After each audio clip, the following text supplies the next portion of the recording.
شروع اللہ کا نام لے کر جو بڑا مہربان نہایت رحم والا ہے۔ اے پیغمبر صلی اللہ علیہ وآلہ وسلم، جو عورت تم سے اپنے شوہر کے بارے میں بحث و جدال کرتی اور اللہ سے شکایت رنج و ملال کرتی تھی، اللہ نے اس کی التجا سن لی اور اللہ تم دونوں کی گفتگو سن رہا تھا۔ کچھ شک نہیں کہ اللہ سنتا ہے، دیکھتا ہے۔ جو لوگ تم میں سے اپنی عورتوں کو ماں کہہ دیتے ہیں وہ ان کی مائیں نہیں ہو جاتی، ان کی مائیں تو وہی ہیں جن کے بطن سے وہ پیدا ہوئے۔ بے شک وہ نامعقول اور جھوٹی بات کہتی ہیں، اور اللہ بڑا معاف کرنے والا ہے، بخشنے والا ہے۔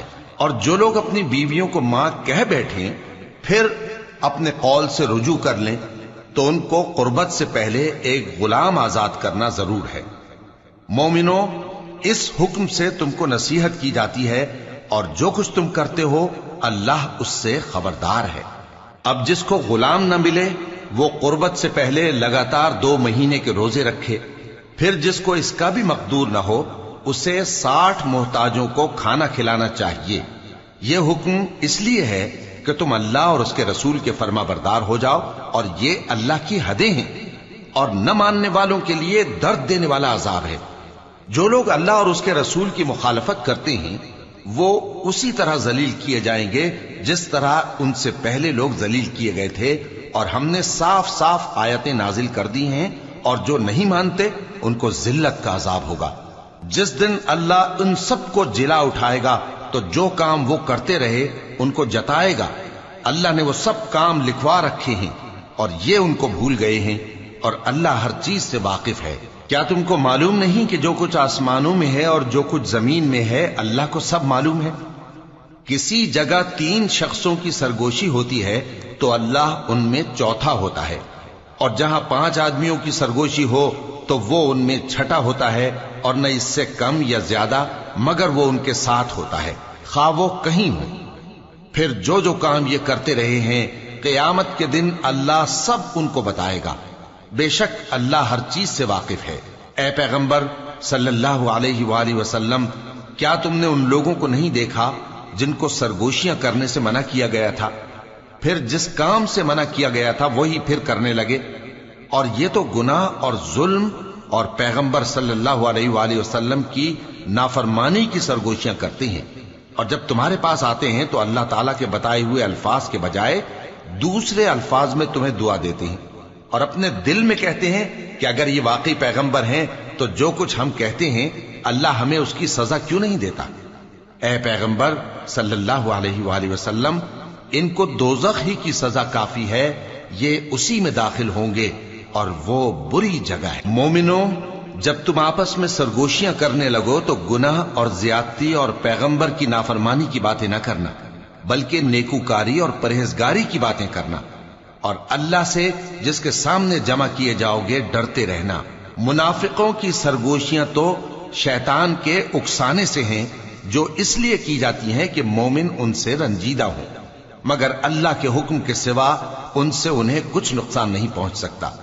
تو مومنوں کو چاہیے کہ اللہ ہی پر بھروسہ رکھیں۔ مومنوں، جب تم سے کہا جائے کہ مجلس میں کھل کر بیٹھو تو کھل کر بیٹھا کرو، اللہ تم کو کشادگی بخشے گا، اور جب کہا جائے کہ اٹھ کھڑے ہو تو اٹھ کھڑے ہوا کرو۔ جو لوگ تم میں سے ایمان لائے ہیں اور جن کو علم عطا کیا گیا ہے اللہ ان کے درجے بلند کرے گا، اور اللہ تمہارے سب کاموں سے واقف ہے۔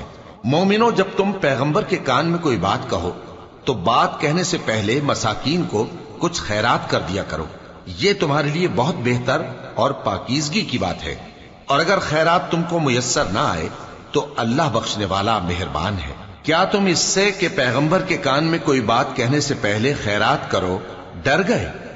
پھر جب تم نے ایسا نہ کیا اور اللہ نے تمہیں معاف کر دیا تو نماز قائم کرتے رہو اور زکوٰۃ دیتے رہو، اور اللہ اور اس کے رسول صلی اللہ علیہ وآلہ وسلم کی فرما برداری کرتے رہو، اور جو کچھ تم کرتے ہو اللہ اس سے خبردار ہے۔ بھلا تم نے ان لوگوں کو نہیں دیکھا جو ایسے لوگوں سے دوستی کرتے ہیں جن پر اللہ کا غضب ہوا؟ وہ نہ تم میں ہیں نہ ان میں، اور جان بوجھ کر جھوٹی باتوں پر قسمیں کھاتے ہیں۔ اللہ نے ان کے لیے سخت عذاب تیار کر رکھا ہے۔ یہ جو کچھ کرتے ہیں یقیناً برا ہے۔ انہوں نے اپنی قسموں کو ڈھال بنا لیا ہے، اور لوگوں کو اللہ کے رستے سے روک دیا ہے سو ان کے لیے ذلت کا عذاب ہے۔ اللہ کے عذاب کے سامنے نہ تو ان کا مال ہی کچھ کام آئے گا اور نہ اولاد ہی کچھ فائدہ دے گی۔ یہ لوگ اہل دوزخ ہیں، اس میں ہمیشہ جلتے رہیں گے۔ جس دن اللہ ان سب کو جلا اٹھائے گا تو جس طرح تمہارے سامنے قسمیں کھاتے ہیں اسی طرح اس کے سامنے بھی قسمیں کھائیں گے اور خیال کریں گے کہ ایسا کرنے سے کام چل جائے گا۔ سنو، یہی تو ہیں جھوٹے۔ شیطان نے ان کو قابو میں کر لیا ہے اور اللہ کی یاد ان کو بھلا دی ہے۔ یہ لوگ شیطان کا ٹولہ ہیں، اور سن رکھو کہ شیطان کا ٹولہ ہی نقصان اٹھانے والا ہے۔ جو لوگ اللہ اور اس کے رسول صلی اللہ علیہ وآلہ وسلم کی مخالفت کرتے ہیں وہ نہایت ذلیل ہوں گے۔ اللہ نے یہ بات لکھ دی ہے کہ میں اور میرے پیغمبر ضرور غالب رہیں گے۔ بے شک اللہ زور آور ہے، صاحب اقتدار ہے۔ جو لوگ اللہ پر اور روز قیامت پر ایمان رکھتے ہیں تم ان کو اللہ اور اس کے رسول صلی اللہ علیہ وآلہ وسلم کے دشمنوں سے دوستی کرتے ہوئے نہ دیکھو گے، خواہ وہ ان کے باپ یا بیٹے یا بھائی یا خاندان ہی کے لوگ ہوں۔ یہ وہ لوگ ہیں جن کے دلوں میں اللہ نے ایمان کو نقش کر دیا ہے اور اپنے فیض سے ان کی مدد کی ہے، اور وہ ان کو بہشتوں میں جن کے نیچے نہریں بہہ رہی ہیں داخل کرے گا، جن میں وہ ہمیشہ رہیں گے۔ اللہ ان سے خوش اور وہ اللہ سے خوش۔ یہی لوگ اللہ کی جماعت والے ہیں۔ سن رکھو کہ اللہ کی جماعت والے ہی کامیاب ہوں گے۔